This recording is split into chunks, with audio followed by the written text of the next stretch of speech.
अस्सलाम वालेकुम व्यूअर्स, आज मैं आप लोगों के साथ half KG chicken snacks recipe share कर रही हूं जो कि सिर्फ 10 मिनट में बनके तैयार हो जाते हैं और बहुत ही मज़ेदार बनके तैयार होते हैं। बहुत ही आसान है इनको बनाना और इसके साथ मैं आपको एक स्पेशल सॉस भी बनाना सिखाऊंगी जो कि इन स्नैक्स के साथ बहुत ही टेस्टी लगती है। आप इसे बच्चों को स्कूल लंच बॉक्स के लिए भी बनाकर दे सकते हैं और मेहमानों को भी सर्व कर सकते हैं। बहुत ही टेस्टी रेसिपी है, तो इस वीडियो को लास्ट तक ज़रूर देखिएगा, तो इंशाल्लाह ताला आपको गारंटी है ज़रूर पसंद आएगी। तो चलिए स्नैक्स बनाना स्टार्ट करते हैं। तो इसके लिए मैंने हाफ़ केजी बोनलेस चिकन लिया है और इसको मैंने इस तरह क्यूब्स की शक्ल में कट कर लिया था। अच्छी तरह वॉश करने के बाद मैंने इसे स्ट्रेनर में डाल के रख दिया था ताकि इसका सारा एक्स्ट्रा पानी निकल जाए। अब मैं इस चिकन को डालूंगी एक बाउल के अंदर और इसमें कुछ चीज़ें शामिल करूंगी, जिसमें देखिए सबसे पहले मैं डालूंगी सोया सॉस 1 टीस्पून, नमक डालूंगी हाफ़ टी स्पून, उसके अलावा मैं इसमें डालूंगी काली मिर्च का पाउडर हाफ़ टी स्पून, ज़ीरा पाउडर हाफ़ टी स्पून, लाल मिर्च पाउडर हाफ़ टी स्पून, लहसुन पाउडर 1/4 टीस्पून, अदरक का powder 1/4 teaspoon, mustard powder 1/4 teaspoon, अगर ना हो तो इसे स्किप भी कर सकते हैं। उसके अलावा इसमें डालूंगी मैं सिरका 1 टेबल स्पून, अगर सिरका ना हो तो लेमन जूस भी 1 टेबल स्पून डाल सकते हैं। एक अदद अंडा डाल दूंगी।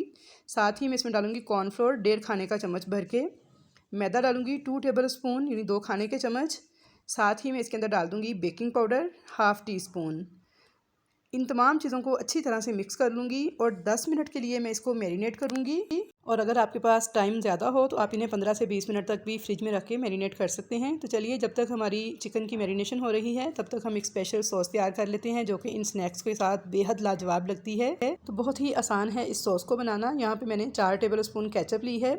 इसके अंदर मैं डालूँगी 2 टेबल स्पून मायोनीज़ के, भर के ऐड कीजिएगा। साथ ही मैं इसके अंदर 1/4 टीस्पून नमक और 1/4 टीस्पून काली मिर्च का पाउडर डाल दूँगी। इन तमाम चीज़ों को अच्छी तरह से मिक्स कर लूँगी तो ज़बरदस्त किस्म की हमारी सॉस तैयार है जो कि इन स्नैक्स के साथ बहुत ही मज़ेदार लगती है। तो व्यूअर्स, आप इस रेसिपी को ट्राई ज़रूर कीजिएगा, तो इंशाल्लाह ताला बेहद पसंद आएगी आपको और आपके बच्चों को। लंच बॉक्स के लिए भी बहुत आइडियल रेसिपी है।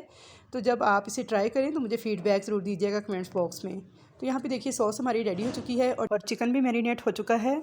के लिए मैंने एक कढ़ाई के अंदर ऑयल को गर्म किया है और इसके अंदर मैं इन स्नैक्स को इस तरह से एक एक पीस उठा के डालती जाऊंगी। तो यहाँ पे बस आपने एक बात का ख्याल करना है कि ऑयल आपका बहुत ज़्यादा गर्म नहीं होना चाहिए, बस मीडियम गर्म ऑयल के अंदर ही आपने इन स्नैक्स को फ्राई करना है, मीडियम टू लो फ्लेम पर। ना तो ऑयल को बहुत ज़्यादा आपने गर्म करना है और ना बहुत ही लो फ्लेम रखना है, यानी बहुत ज़्यादा हाई फ्लेम भी नहीं करना और बहुत ज़्यादा लो फ्लेम भी नहीं रखना, बल्कि मीडियम टू लो फ्लेम पर ही हम इनको फ्राई करेंगे। इनकी टोटल फ्राइंग का टाइम जो है वो 10 मिनट है। 5 मिनट इनको हम एक साइड से फ्राई करेंगे और इनको डालने के बाद आपने बिल्कुल भी नहीं छेड़ना, ना हिलाना है। 5 मिनट तक इनको इसी तरह से एक साइड से पकने देंगे और 5 मिनट के बाद देखिए मैं इनकी साइड को चेंज कर रही हूँ। तो आपने भी 5 मिनट के बाद ही इनकी साइड को चेंज कर लेना है और 5 मिनट ही इन्हें दूसरी साइड से भी पकाना है। तो प्यारा सा गोल्डन कलर आने पर आपने इनको निकाल लेना है, यानी इनकी टोटल फ्राइंग का टाइम सिर्फ 10 मिनट है। 10 मिनट में ये ज़बरदस्त किस्म के हमारे स्नैक्स जो हैं वो बनके तैयार हो जाते हैं। तो चलिए इनको डिश आउट कर लेते हैं। तो देखिए माशाल्लाह से बहुत ही लाजवाब, बहुत ही मज़ेदार, ऊपर से क्रिस्पी अंदर से जूसी से हमारे चिकन स्नैक्स बनके रेडी हो चुके हैं जो कि बेहद हैं बनाने में आसान और खाने में हैं बेहद मज़ेदार। बहुत ही टेस्टी बनके तैयार होते हैं। आई होप व्यूअर्स कि आपको ये स्नैक्स ज़रूर पसंद आएंगे। आप अपने बच्चों को लंच बॉक्स के लिए भी ये बनाकर दे सकते हैं और मेहमानों को भी सर्व कर सकते हैं। तो इंशाल्लाह ताला सब आपकी तारीफ़ करेंगे और आपसे रेसिपी पूछ कर जाएंगे। तो वीडियो पसंद आए तो इसे लाइक और शेयर करना मत भूलिएगा। चैनल पर नए हैं तो सब्सक्राइब करना मत भूलिएगा। तो इंशाल्लाह ताला मुलाकात होगी आपके साथ एक अच्छी और नई रेसिपी के साथ। तब तक के लिए मुझे दीजिए इजाज़त। अल्लाह हाफिज़।